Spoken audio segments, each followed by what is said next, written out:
السلام علیکم ورحمۃ اللہ وبرکاتہ۔ بعض گھروں میں جھگڑا اس بات پر ہوتا ہے کہ بیوی کھانا کیوں نہیں بناتی، کپڑے کیوں نہیں دھوتی یا شوہر کے کہنے پر فوراً گھر کا کام کیوں نہیں کرتی۔ کچھ شوہر سمجھتے ہیں کہ گھر کے سارے کام بیوی کے ذمہ ہیں، اور کچھ عورتیں یہ کہتی ہیں کہ یہ ان پر ظلم کیا جا رہا ہے۔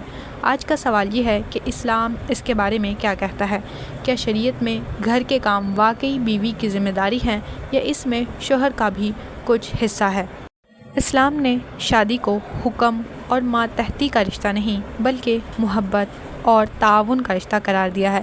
قرآن میں اللہ تعالیٰ نے ارشاد فرمایا، اور اس کی نشانیوں میں سے ہے کہ اس نے تمہارے لیے تم ہی میں سے بیویاں پیدا کی تاکہ تم ان کے پاس سکون پاؤ اور تمہارے درمیان محبت اور رحمت رکھ دی جائے۔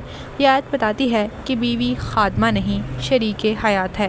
گھر کا نظام محبت اور باہمی تعاون سے چلنا چاہیے، نہ کہ کسی پر جبر کرنے سے یا اس کے اوپر حکم چلانے سے۔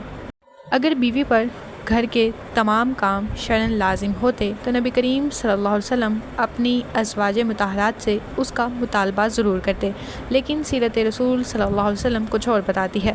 حضرت عائشہ رضی اللہ عنہ فرماتی ہیں، رسول اللہ صلی اللہ علیہ وسلم اپنے گھر والوں کے کاموں میں مدد کیا کرتے تھے، یعنی نبی کریم صلی اللہ علیہ وسلم خود اپنے کپڑے سی لیتے تھے، جوتے مرمت کر لیتے تھے اور کھانا پکانے میں بھی مدد کرتے تھے۔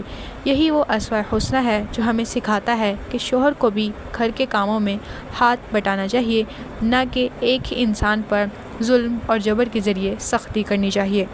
فقہائے اسلام نے واضح طور پر لکھا ہے کہ بیوی پر گھر کے کام شرعاً فرض نہیں ہیں۔ امام نووی رحمہ اللہ لکھتے ہیں، عورت پر لازم نہیں کہ وہ شوہر کے لیے روٹی پکائے، کھانا بنائے یا کپڑے دھوئے، یعنی اگر بیوی گھر کے کام کرتی ہے تو یہ احسان اور نیکی ہے، نہ کہ اس کی شرعی ذمہ داری۔ اگر بیوی خوش دلی سے شوہر اور اس کے گھر کی خدمت کرتی ہے تو یہ اس کے لیے نیکی، صدقہ اور ثواب کا باعث بنتا ہے۔ نبی کریم صلی اللہ علیہ وسلم نے فرمایا، بہترین عورت وہ ہے جو شوہر کو دیکھنے پر خوشی دے، اس کی بات مانے اور اس کی غیر موجودگی میں اس کے مال اور اس کی عزت کی حفاظت کرے۔ یعنی گھر کے کام محبت اور اخلاص سے کرنا نیکی ہے، لیکن شوہر کو یہ سمجھنا چاہیے کہ وہ فرض یا غلامی کی ذمہ دار نہیں ہے۔ اسلام نے بیوی پر گھر کے کام لازم نہیں کیے ہیں، البتہ شوہر پر گھر چلانے کی ذمہ داری ضرور لازم رکھی ہے۔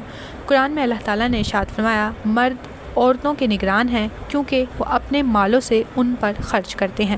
یعنی بیوی پر شوہر کی خدمت عبادت ہے اگر وہ اپنی خوشی سے کرے، اور شوہر پر لازم ہے کہ وہ بیوی کی سہولت، عزت اور اس کی مدد کرے۔ اسلام چاہتا ہے کہ انسان کا گھر محبت، عدل اور باہمی احترام پر قائم ہو۔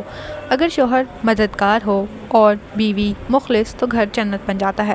قرآن مجید میں اللہ تعالیٰ نے ارشاد فرمایا، اور ان یعنی بیویوں کے ساتھ اچھے طریقے سے زندگی گزارو، یعنی حسن سلوک، مدد، نرمی اور محبت، یہی اصل سنت نبوی صلی اللہ علیہ وسلم ہے۔ قسمتی سے آج کل کے دور میں بہت سے شوہر اپنی بیوی کو نوکرانی سمجھ کر لیتے ہیں۔ ان کے نزدیک کھانا بنانا، صفائی کرنا، بچوں کو سنبھالنا، یہ سب بیوی کا فرض ہے۔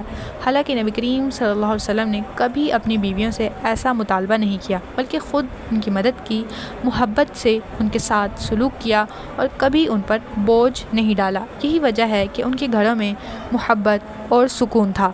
اسلام میں بیوی خادمہ نہیں بلکہ رحمت اور سکون کی بنیاد ہے۔